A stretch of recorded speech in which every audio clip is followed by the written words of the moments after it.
Touchdown, Volunteers. Alabama back on top of the college football.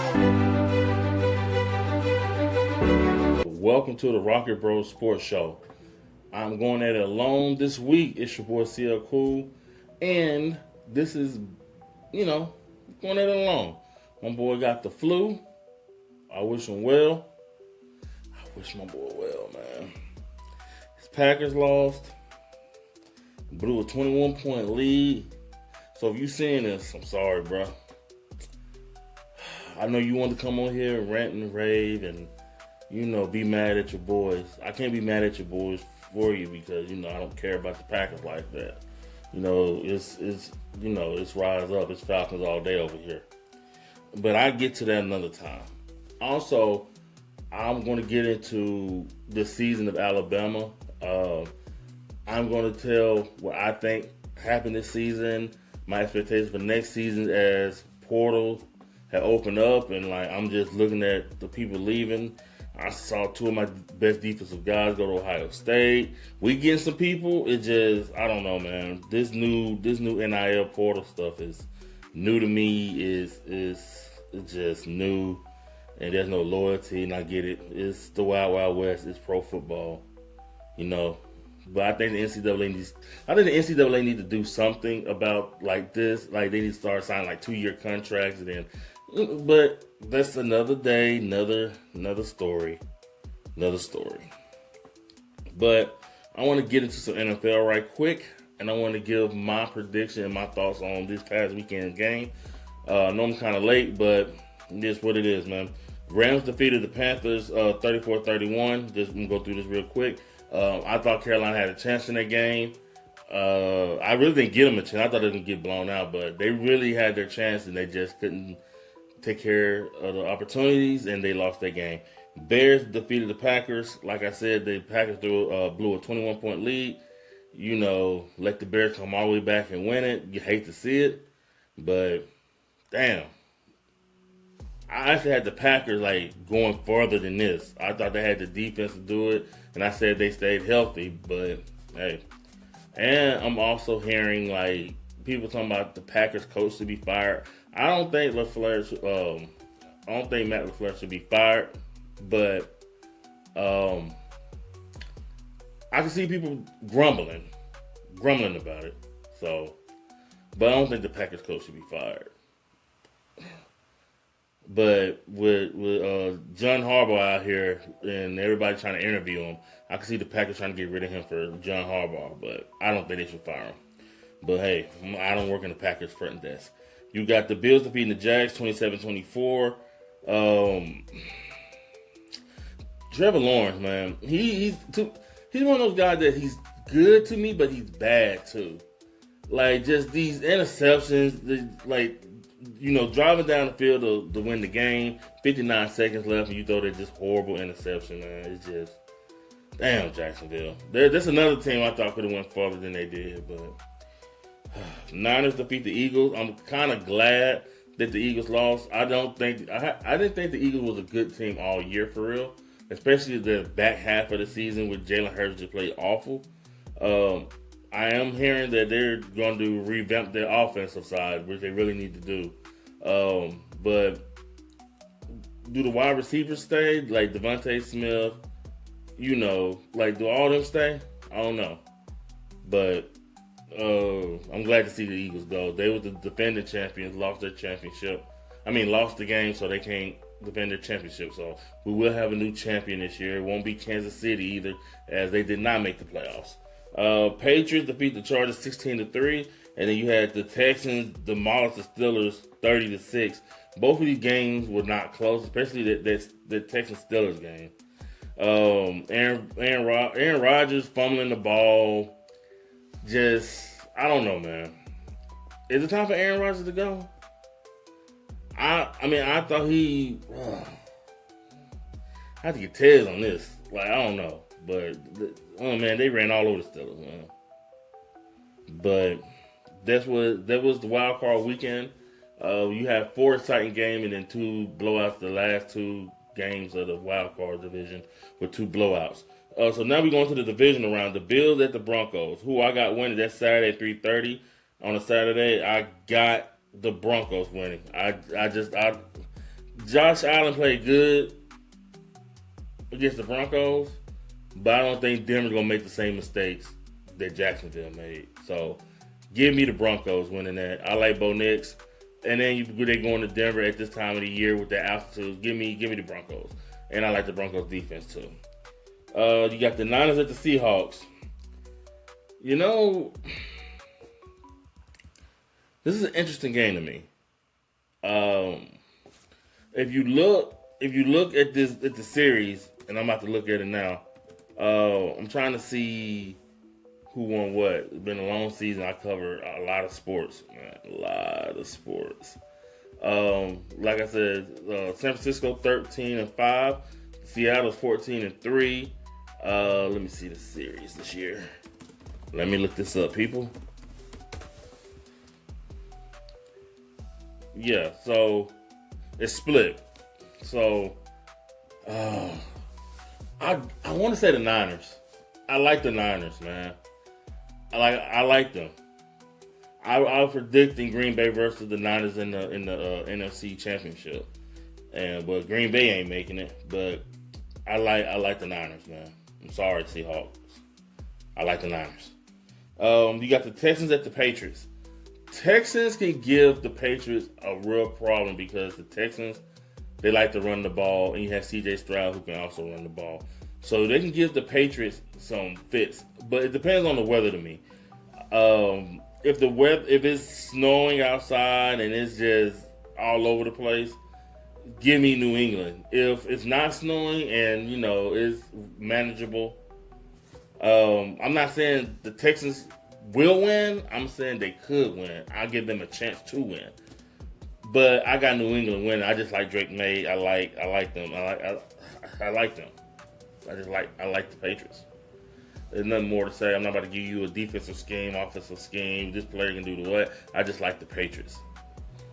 Point blank and simple. And then the Rams at the Bears. I got Bears. I got the Bears. I didn't think that the Bears were going to beat the Packers. I didn't think that they had it in them. And then especially 21-3 at the you know what I'm saying, 24-3, 21-3, whatever, 21-0. I didn't think they was going to do anything, but here we are. The Bears came back and won. And here we are. But I got the Bears. Caleb Williams, they can't start off like they did against the Packers. They can't start off that way against the Rams because Stafford then will make them pay. But I got the Bears. And that's who I got. So I have Broncos beating the Bills, Niners beating the Seahawks, Patriots beating the Texans, and I got the Bears beating the Rams. So that's what I'm looking at in the NFL. All right, let's pivot. Early look at the college football championship. If you would have told me in June and July and August that the championship game would be Miami versus Indiana, I would have told you what you're smoking.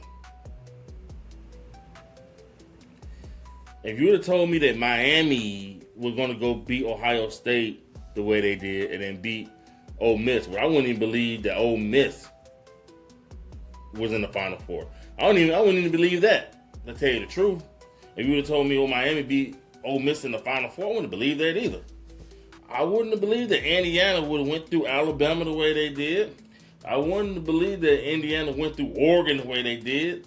I wouldn't have believed that Indiana was undefeated through the whole Big Ten and went through Ohio State the way they did. If you told me all this in July and August, like, what you smoking? Let me get some. But maybe not, because I would have thought you was crazy hallucinating about what you talking about. But here we are. It is just, here we are in the second week of January, and it's Miami at Indiana, even though the championship game is in Miami. So it's basically a home game for Miami, but because Indiana's the top seed, is at Indiana. It's not at the school. It's at Miami. It's at Hard Rock Cafe, in Miami Gardens. So Indiana I'm looking at their defense. I'm looking at Pons and Lewis Moore. If those two do whatever they want to do on defense, Miami don't have a shot. I'm just being point blank honest with you. Miami has no shot if that's what they're gonna pull up. Because their defense is good, and they cannot let Miami cannot let Indiana run the ball with him being black either. They can't let them dictate the run. If Indiana dictate the defense in the run, you're not beating them. And I know people like, well, duh. Well, no, I'm saying duh. Like, you're not beating Indiana if you can't stop their run and if you don't keep their defense in check. Because I still believe Carson Beck is going to have one of his Carson Beck games. And I'm surprised it hasn't happened yet. And I think Indiana can pull their game out of him when he's throwing 2 interceptions like it ain't nothing. I believe this is the game that can happen. And then Surratt, I think he's probably one of the best wide receivers in college football that nobody really talked about for real until now. Because, I mean, look at what they're doing. Miami, Malachi Tony, he's going to have the game of his life against the best defense he probably going against all year. Miami defense good, but Miami defense ain't Indiana's defense. I'm telling you that right now. It ain't. As a Bama fan, I'm a believer. It ain't. That Indiana team just remind me of them old Alabama 2011, 12. The discipline, they're good. And then Miami's running back, because this is how Miami's gotten here with the running back. Good timely plays by Carson Beck, but the running game has dictated for Miami. The Texas A&M game, the Ohio State game, and a little bit in the Ole Miss game. So if you have to ask me to pick, like, everything on the line, I'm going Indiana. And I'm going Indiana 31-14. Yeah. But Carson Beck throwing 2 interceptions and a fumble. Yeah. It's not about the you down. Indiana, congratulations. The worst school, one of the worst programs in college is about to win their first championship. And you can thank Mark Cuban, too, because as an Indiana alum, he's been putting money into that school. And good money, well spent. Well spent. Well spent, buddy. So, I got Indiana winning on Monday. All right. Now, I want to talk about something right quick. I don't really want to talk about... I'm going to talk NCAA basketball. Alabama lost his last 2 games against Vandy and against, I want to say Texas. And Duke basketball, I mean, I don't care for Duke. That's J-Matt's team. He got the flu, so he come in and talk about these people on his team on his own time. You know what I'm saying? They play Michigan coming up, too. They're going to be ooh. All right, so, they're number 6 in the country, Duke. They beat SMU. They beat Louisville, who was number 20, and they beat Florida State. So they've been on a little bit of a roll. Can't have their game versus Michigan is gonna be so good when they come up, and Virginia. Alabama, like I said, we lost our last 2 games. We need to get it together, but our team always been a shoot. Our team always been a dive by the shot, live by the shot, and we beat Mississippi State today. Congratulations to us, 12-5, number 18, and give Alabama basketball some credit. That first 2 to 3 weeks in our basketball schedule was a hard stretch. We went up against like the top teams in the country. Then we went out 2-2 in that stretch, which is good. We lost to Gonzaga. We beat Illinois. We beat St. John's, and then we lost to Arizona. So give us some respect. Like, we went out and played our toughest game first, which is why I think we're 12-5. Everybody got to coast and just chill, and we had to play. And we played the hard teams. And then we got Oklahoma coming up, and we got number 24 Tennessee coming up in the next couple of games. So I think we're good. I think Alabama will be a lot for the tournament because of our schedule and who we beat. You know what I'm saying? So with college basketball, I want to talk about that. But what I mostly want to talk about college basketball, and like I said, I know I'm a little bit late, but I'm not that late. So Baylor added this dude named James Nagy, I guess that's his name, Nagy, to their roster. He was the number 31st pick in the 2023 NBA draft, but he never signed a contract. So you're talking about a guy who left college, declared for the NBA draft. He got drafted number 31st, but he didn't sign the contract. So he played in the summer league, and then he went overseas. And then he came back to college, and a lot of coaches, Calipari don't like it. A lot of coaches don't like it because they're pretty much saying a pro player, he went, got drafted by the NBA, he didn't sign a contract, went to summer league, he went and played professionally overseas, and then he came to college. He came back.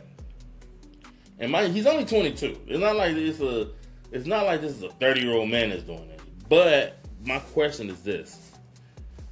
If we allow him this dude, drafted the NBA, get drafted, don't sign a contract though, go play summer league and then go play professionally overseas and then come back and then go right back to college. My question, can he re-enter the draft? And if he does re-enter the draft, do any of the NBA teams want him? If he's improved, like let's say he improves like a lot, significantly. Let's say he just improved and he just like LeBron James-esque. My question is, does it set a precedent? Because if you have a kid and he goes to college for 2 years, let's just say he's 18, he goes to Alabama for 2 years, and then he goes to the NBA drafted, but he's drafted third round, and he doesn't sign the contract. And then he plays professionally for 1 year, and then he can try to come back to school, and another school just lets him in. Does this set a precedent? Because what I think is going to happen is, I think you're going to get somebody in their upper 20s.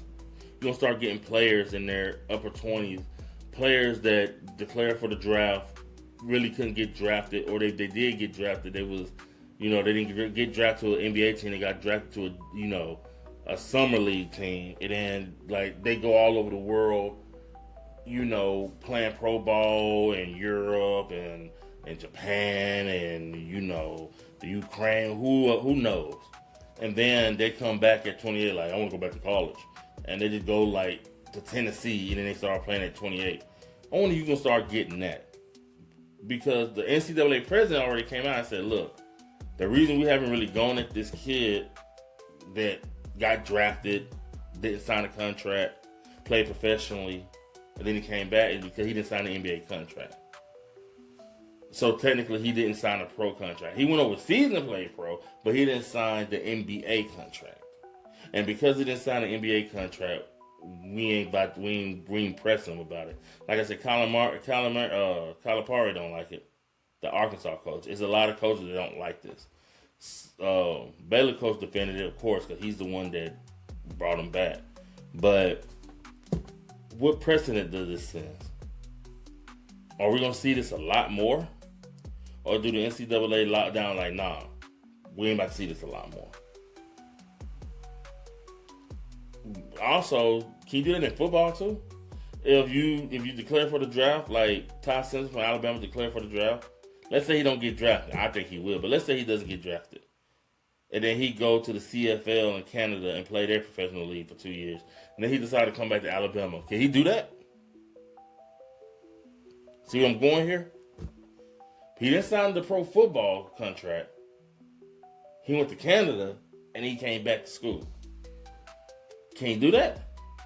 Because you got people like Trinidad Chambers, and you got people like the Tennessee quarterback, Joey Aguilar, that's trying to come back, and Diego Pavia, that's trying to get 1 more year eligibility. I mean, Chambers' lawyers are talking about suing the school, suing the NCAA.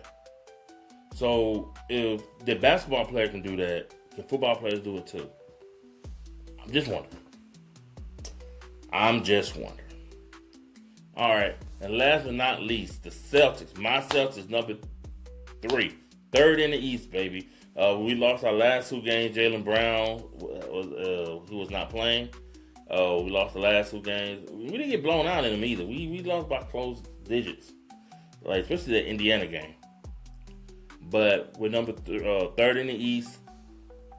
I still think, as a Celtics fan, baby, I still think that if we play our cards right, we can get Jason Tatum back, and we can make. But I don't know if he's gonna be 100%. That's the thing. But I still think we can get him back if we get deep enough in the playoffs. That's all I'm saying. Brown has already proven that he can carry a team. Get Tatum back, and like I already said, I believe next season we're gonna be the team to beat. So look what Brown doing just by itself. Well, not by itself, but look what Brown doing without Tatum. And imagine Tatum when he get back. All I'm saying, man. All I'm saying. But I appreciate y'all, man. Like, comment, subscribe. I appreciate y'all locking in onto the Rocky Bros Sports Show on the Yellow Rocky Boys Network Sports Channel. All right, like, comment, subscribe. Tell your friends, man. But J-Mac get well soon, man. Prayers are with you, man. I know you sick about them Packers too. I wonder if them Packers got you sick and you don't have the flu. I wonder if you just sick because them Packers blew their game. I think that's why you sick. But anyway, man, doesn't matter. As always, I'm still cool. I'm out. Much love.